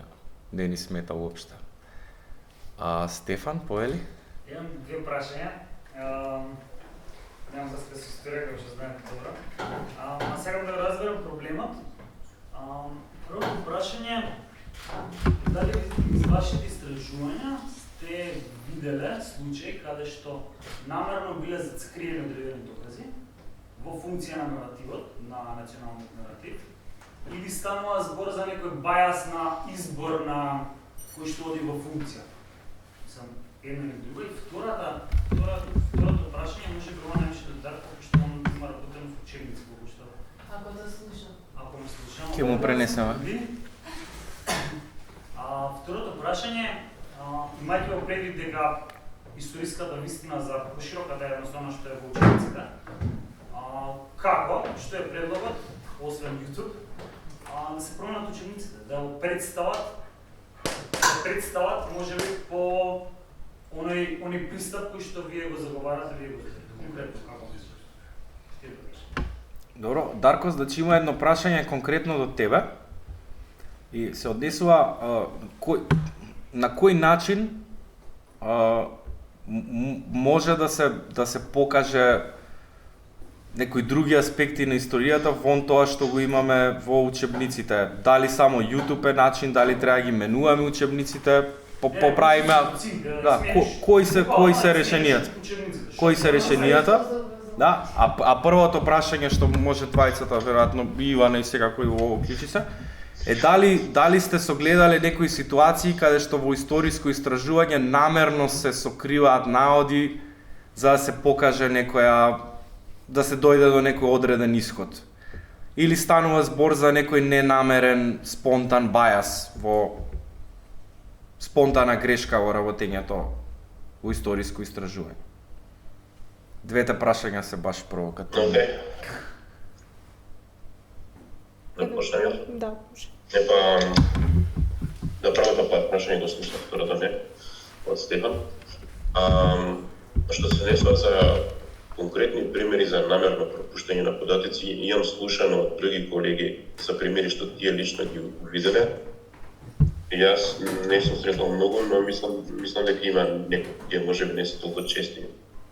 А за што се несува за пристрасност и бајас и такви работи има многу, да. На едно ниво, по-народски да кажам, едно ниво каде што е апла пристрасност и на одредено ниво каде што може на секој човек да му се случи зависи. Бидејќи не испречарите, значи на тоа првото ниво што го викаме апла ниво, тука се должи на идеолошка, национална или друга пристрасност или пак на зависи се на светоглед, на гледање на нештата или пак на образование и така натаму. А на ова второ ниво што може на сите да се случи е дека, мислам, историјата не е екзактна наука. Не работиме во строго контролирани услови во лаборатории, не повторуваме експерименти, не донесуваме закони, не утврдуваме закони, него толкуваме во согласност со методологиите што сме научили, но пак нашиот светоглед и нашето минато, значи, исто ви имаат влијано, така да на одредено ниво на многу луѓе може да се случи да имаат некоја дури несакана пристрасност, не кажам. Што се десува за тоа како може да се уклучи за разни медиуми на информации или како може се тоа да се стави службено и во образование, се разбира дека не се само учебниците. Тоа веќе одамна не се само учебниците.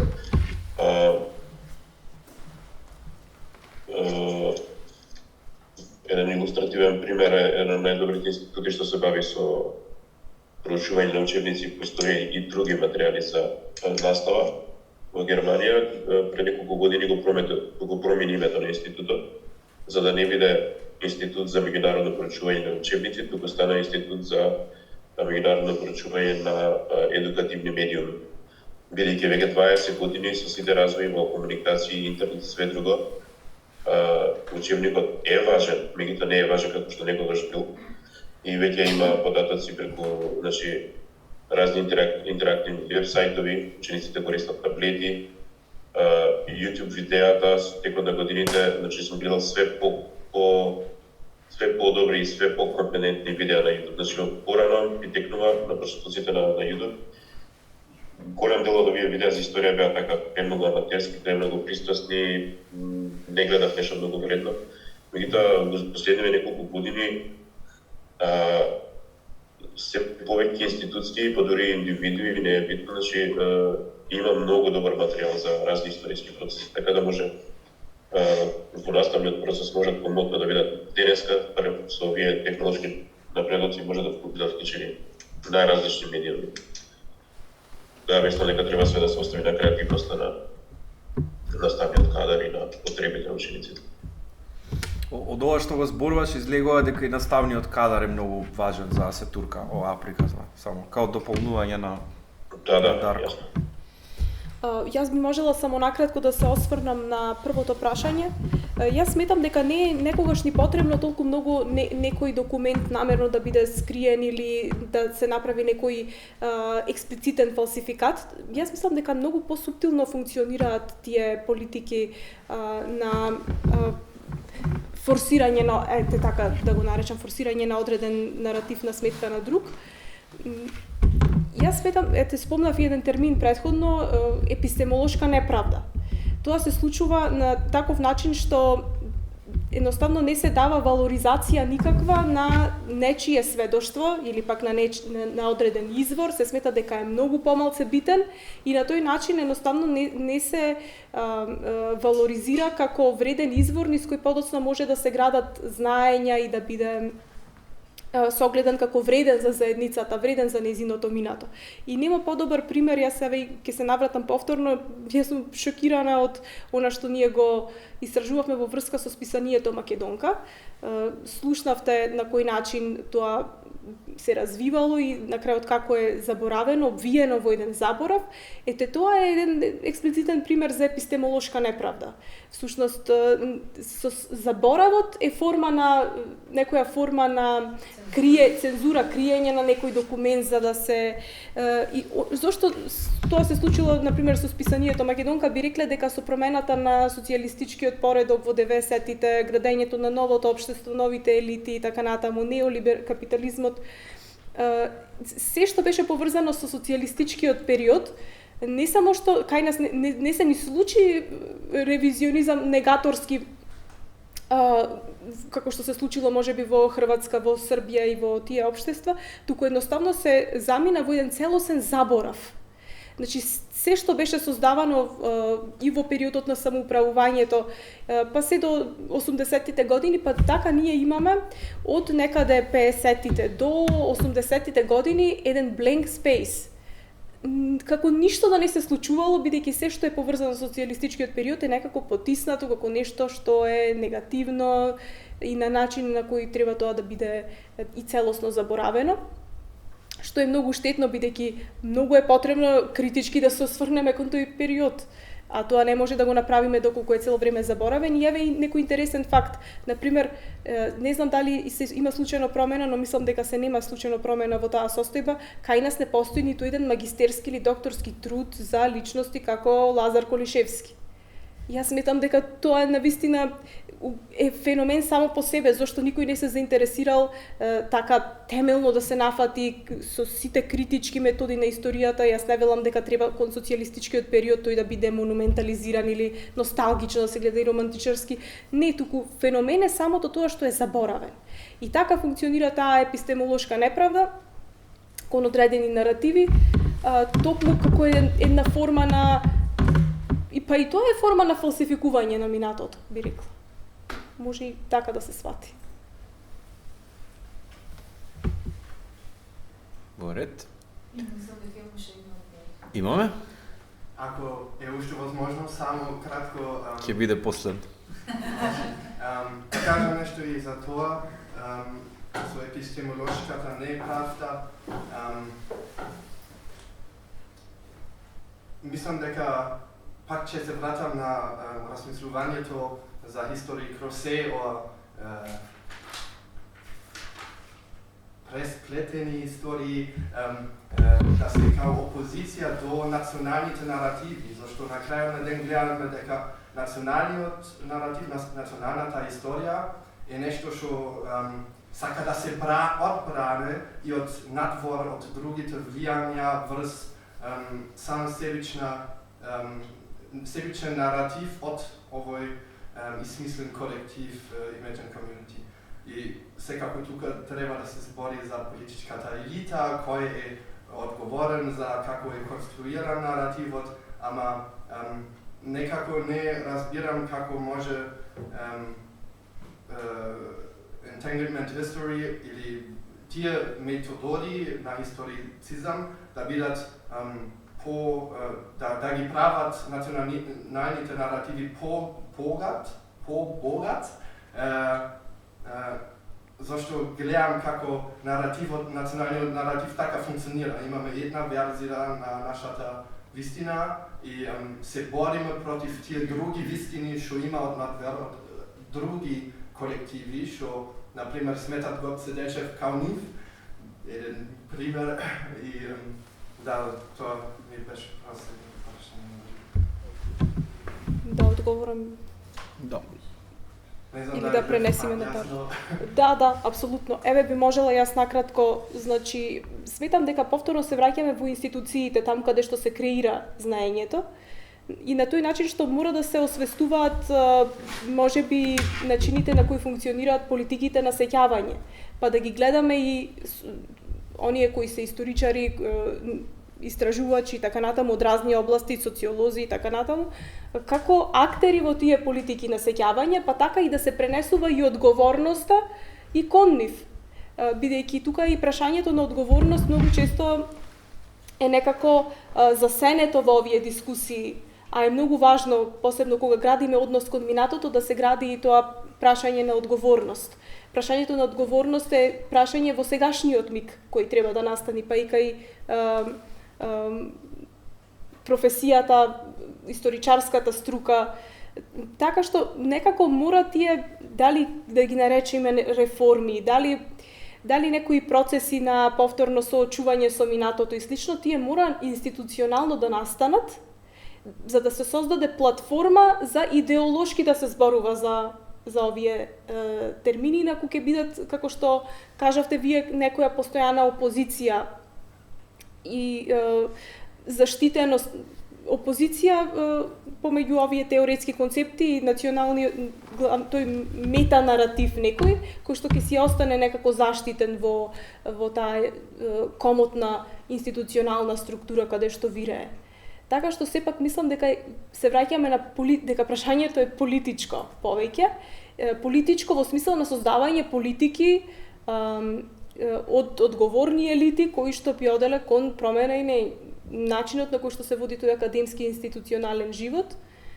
Така што можеби не би рекла дека беше во право Френсис Фукујама кога кажа дека дојде крајот на историјата. Мислам дека тој можеби кажа дека многу повеќе би се рекло дека дојде крајот на политиката, бидејќи тука не се случуваат тие револуционерни промени кои што треба да ги променат парадигмите.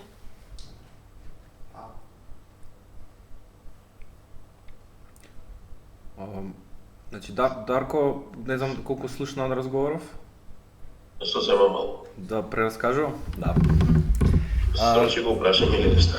Да, не па, повторно се отвори прашањево за дали е зар можно овој концепт да се некако спои со националните истории или ќе бидат во судир. Ти, например, се залагаше, колку што те сватив, дека не се во толкав судир, додека таму имаме друг аргумент.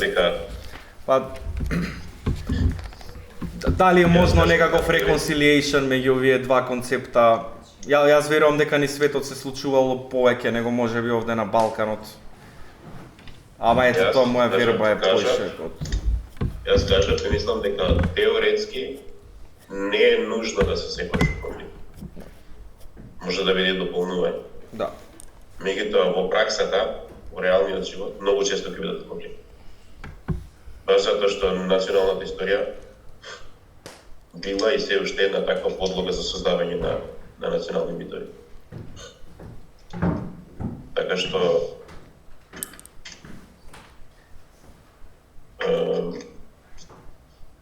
ништо да не го ширам одговорот, ќе го држам краток само него. Верете, со ова може да завршиме. Благодарам многу, Ивана. Само една реченица за на крај сакам да кажам надвор од све. Ајде.